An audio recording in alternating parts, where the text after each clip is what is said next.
வணக்கம். இந்த வீடியோவில் சாலிட்வொர்க்ஸில் broken out செக்ஷன் எப்படி கிரியேட் பண்ணுறது அப்படிங்கிறத பற்றி பார்க்கலாம். நம்ம சாலிட்வொர்க்ஸில் டிராயிங் பார்த்துட்ருக்கோம். இந்த டிராயிங்கில் இந்த broken out செக்ஷன் அப்படிங்கிற டூல் பார்த்தீங்க அப்படின்னா இந்த பிளேஸில் இருக்குது. நார்மலாக இந்த டூல் வந்து ஹைட் ஆகிருக்கும். ஜஸ்ட் நீங்கள் ஒரு பார்ட்டை வந்து 2D டிராயிங் ஷீட்டுக்குள்ளே கொண்டு வந்ததுக்கப்புறம் இந்த வியூ வந்து ஆக்டிவேட் ஆகும். ஓகே, இப்போ நான் வந்து நம்மளுடைய சாலிட்வொர்க்ஸில் இந்த டிராயிங் எடுத்துக்கிறேன். இந்த டிராயிங் எடுத்துகிட்டு இந்த டிராயிங்கை நம்ம வந்து டிராஃப்டிங்க்கு எடுத்துகிட்டு போகலாம்.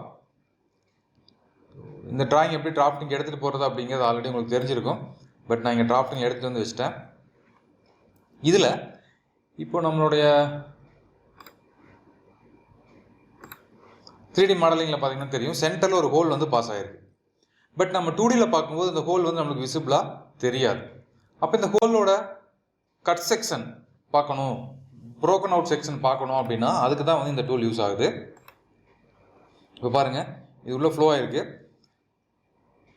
பட் இதை நம்ம வந்து ஒயர் ஃப்ரேமுக்கு மாற்றணும் அப்படின்னா நம்மளுக்கு வந்து உள்ள அந்த டாட்டர் லைனில் பார்க்கலாம். இங்கே பாருங்கள். பட் நம்மளுக்கு இந்த வியூவிலே வந்து உள்ள ஒரு செக்ஷன் பண்ணி காட்டணும் அப்படின்னா அப்போ நம்ம யூஸ் பண்ணிக்கலாம். இப்போ நமக்கு இந்த broken out செக்ஷன் அப்படிங்கிற இந்த டூல் வந்து ஆக்டிவேட் ஆகிருக்கு. ஜஸ்ட் இந்த டூலை கிளிக் பண்ணுறேன். அந்த டூலை கிளிக் பண்ணி நீங்கள் டேரெக்டாக உள்ளே வந்ததையும் நம்மளுடைய கர்சர் பாருங்கள், ஒரு எஸ்பி லைன் வந்து அதோட ஜாயின் ஆகிருக்கிற மாதிரி வந்திருக்கு. நமக்கு ஒரு எஸ்பி லைன் ஒன்று கிரியேட் பண்ணணும். நான் என்ன பண்ணுறேன்னா இந்த இடத்துல ஒரு எஸ்பி லைன் நான் கிரியேட் பண்ணுறேன். இங்கே பாருங்கள், இது மாதிரி ஒரு சர்க்கிள் மாதிரியோ ஸ்கொயர் மாதிரியோ உங்களுக்கு என்ன ஷேப் வேணுமோ அந்த ஷேப்பில் ஒரு சர்க்கிள் ஒன்று ட்ரா பண்ணிக்கங்க. அடுத்தது இங்கே டெப்த்துன்னு கேட்குறாங்க. அதுக்கு கீழே பார்த்தீங்கன்னா டிஃபால்ட்டாக டெப்த்து வந்து 10 mm கொடுத்துருக்காங்க. கீழே ப்ரிவ்யூ அப்படின்னு ஒரு டூல் இருக்குது. ஸோ இந்த ப்ரிவ்யூ அப்படிங்கிற டூலை ஆக்டிவேட் பண்ணுங்கள். இந்த ப்ரிவ்யூ அப்படிங்கிற டூலை ஆக்டிவேட் பண்ணது உங்களுக்கு இங்கே பாருங்கள், இந்த இடத்துல மட்டும் கட் செக்ஷன் தெரியும், செக்ஷன் கிரியேட் ஆயிடுச்சு. அப்போ அது எந்த இடத்துல கட் பண்ணியிருக்கு அப்படிங்கிறது இந்த பிளேன் நீங்கள் பார்க்க முடியும். மற்ற 3 வியூஸ்லையும் இந்த பிளேன் பார்க்க முடியும். இங்கே பாருங்கள், எல்லோ கலரில் தான் வந்து இந்த பிளேன் தெரியுது.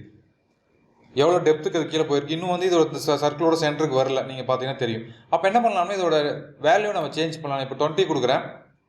இப்போ பாருங்கள், இப்போ கீழே வந்துருச்சு. கரெக்டாக அந்த ஸ்மால் பாத் கட்டான பாத் தெரியுது. இது எந்த இடத்துல கட் ஆகிருக்கு அப்படிங்கிறத பாருங்கள், கரெக்டாக மிடில் கட் ஆகிருக்கு. இந்த ஒரு பாத் தெரியுது. ஸோ இந்த வியூ உங்களுக்கு ஓகே, இந்த வியூ தான் நமக்கு வேணும் அப்படின்னா ஜஸ்ட் இந்த வியூ நீங்கள் வச்சுட்டு ஜஸ்ட் டிக் மார்க் கொடுத்துட்டீங்க அப்படின்னா இந்த வியூ உங்களுக்கு வந்து பர்மனெண்ட்டாக கிரியேட் ஆகிடும். அதுக்கப்புறம் இந்த வியூக்கான டைமென்ஷனை மார்க் பண்ணணும், இல்லை வேறு ஏதாவது பர்பஸ் நீங்கள் சேஞ்ச் பண்ணணும் அப்படின்னா நீங்கள் மற்ற ப்ராப்பர்ட்டிஸ் எல்லாம் ஆட் பண்ணிக்கலாம். ஸோ இதுதான் வந்து இந்த broken out செக்ஷன் அப்படிங்கிறது. ப்ராக்டிஸ் பண்ணி பாருங்கள். அடுத்த வீடியோவில் சந்திக்கலாம். நன்றி, வணக்கம்.